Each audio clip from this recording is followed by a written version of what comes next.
Hi everyone, how are you doing today? Okay, so this is my third, I think we are speaking or meeting third time, so possibly I could able to see the enthusiasm, I could able to see whether you are better from the previous batch or not. So you have to be kind of very aggressive while you are listening to me or while you are floating any questions, because your comparison will be done with the previous two batches, which I would have seen myself. So I am sure everybody would be aware of TechM, or there is anybody to whom I need to introduce a little? Okay. Now, I am also very sure that you would be aware why TechM is known. So any guesses around?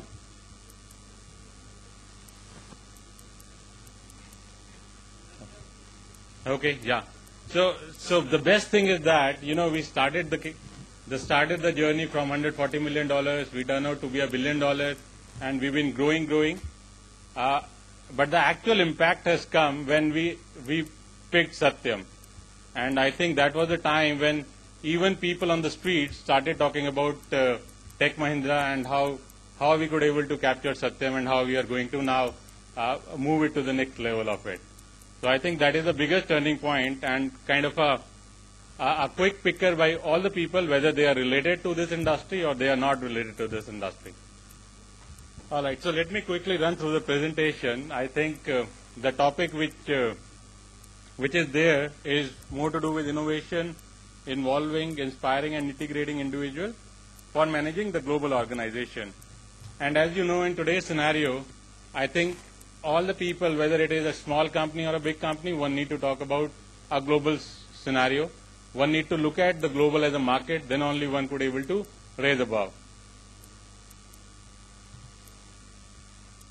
Okay, so what is the typically global employer mean? What is that you say as a global employer? So a guy or a company who is having a presence in a multiple countries.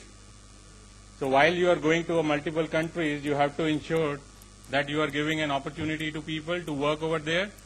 So it's not that you are going there, putting the people from India back and running the show. You need to be sure. You could able to see the presentation? Okay. So you have to be sure that you are giving the right compensation as per the place where you are going. You have to ensure that you are forming a global team. Your management should be very transparent when you are doing all that stuff, and you have to obviously respect an individual if you want to grow. This particular, whatever I am talking to you, it has very close collaboration to what we are doing also. So it basically talk about how we did it, how we are doing. Obviously we are not talking about Satyam or we are not talking about Tech Mahindra in specific to the slide. So as you know, when we started the IT, it is more to do, whereas you go to any client, you say that I am going to deliver the work from India, and the client happily going to say that, okay, fine, so there is a good value of money which your company is giving, so why don't you take the work back to India, deliver it nicely and give it to me. With the recent government challenges, whereas you have to ensure that you are not taking everything to offshore, most of the bigger company has changed the strategy and they have moved from the normal offshore kind of a vendor to a nearshore kind of a vendor. Whereas you go, say if in case I have a client in US or in UK, you go there, you put up your center, you hire the people over there, you train them. Once you are trained, you give them a career path and start delivering the work from there. You may say that possibly for 1 or 2 years we will deliver this work, and then some versatile we will able to quick back to India. So this is now a predominant model which is running in Indian IT. So if you go as a shop which is going to say that I am going to produce a software from offshore, very less client will give the work to you. So when we talk about, we talk about having 60 plus nation people working with us. We are talking about having a 70,000 people task force. We are talking about a huge task force which are global task force, and they are not residing in India. So this is basically the key when we talk about you know how you start up overseas, what happened when you start, and how you succeed from moving to maybe a place where you are or the people are not satisfied to a very satisfied staff. So as any startup goes, like suppose I in TechM goes to UK and I say that I am going to hire 2,000 people in UK and we would like to run some $100 million of work from here. So what happens generally to the public? Obviously, if a company from US is coming to this place and they are saying the same thing, so there is a lot of questions which get raised from the heart of people. So what do you think that what will happen if you go outside and you say that an Indian company is going to give you work?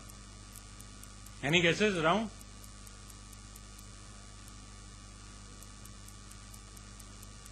Okay, so let me take it forward. You know, generally when you go at any one place, you feel that there is a lot of challenges which comes. There is a lot of excitement around within the group. There is a lot of denial which happens from people, and there is obviously a lot of reservation which happens from the country or which happens from the country people. They may be thinking that this may be a company who would not able to deliver as per the expectation. They may be thinking that this company could not able to respect our culture. So that is the reason there are some denial experience you can see while you go outside. So when you start, there is a lot of excitement. That excitement dips when you actually do the transition. So I have taken a decision that yes, there is a place where we are going to have the people. And then you say there is a lot of confusion which spread around the continental, whether you know this is a right company or not a right company. And that is the place where you have to ensure that you are giving the right kind of messages to the people, the communication to be very well. You talk about how you are going to integrate both the culture, and you also need to talk about how you are going to secure their future. And that is the time when you see that comfort level among the people of the continental goes above, and they talk about getting into an organization and delivering as per the organization requirement. So you see that once you are done with the transition phase, you have a very steady phase, whereas you have to respect the person of that continent. You have to ensure they are rightly placed, they are doing the right stuff, you are ensuring that you are taking care of the dignity of an individual and giving them a proper respect. Once you are there, you will see the employee satisfaction goes, and they come into the stable stage and they say that yes, this is the company with whom we have to make our career. So obviously while you go outside, as you know, as a tech company, when we travel outside, we always face a problem, whereas you will not find a lot of technical people around there. So you have to train the people. So maybe for training the people, you need to move some expat from India who will able to train them, who will able to put them rightly to the kind of work which we are giving it to them. And that's how you need to tell the people how they have to progress. And obviously, while you are moving to any one country, you have to ensure that you are producing the leader within. So obviously, you know, there is, when we go outside, whether it's London School of Economics or whether it is a business school, we go there, we pick people, we give them a proper career, and we make them a leaders of that particular place.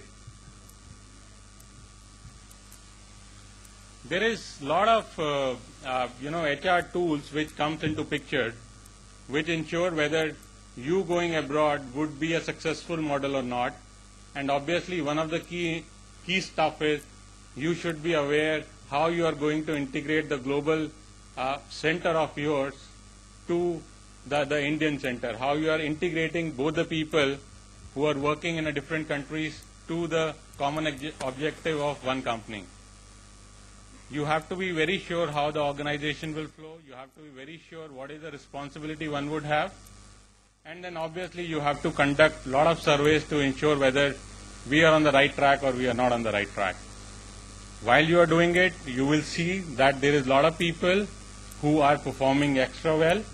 You need to take care of them. Maybe you need to reward them so that they consistently stay with you, or they would able to do a better job. Also, one of the very key thing when you move toward the globalization is that the communication should be very transparent. People should not fear that there is a company who is going to take job away to India. So you have to talk about open communication. You have to talk about going to them. You have to talk about doing a town hall. You have to talk about doing an open house. And also, there is a lot of net facility available, whereas people can raise the voice. They can write their suggestion. They can write what exactly they are looking from you. And that is the way you talk about going there, taking the people there, and ensuring that they are going from a right movement in their career. So the basic message which we would like to tell here, that hey, when you are going out, it's not that you are moving all the expats. You have to involve the local people. You have to involve the local government. You have to understand their culture. You have to make the culture molded to the commitment so that they will perform as per the organization desire. And this is the proper communication, whereas a company who is moving from India and spreading their wings to a global market. Thank you very much. Any other question? I would be happy to give the answer.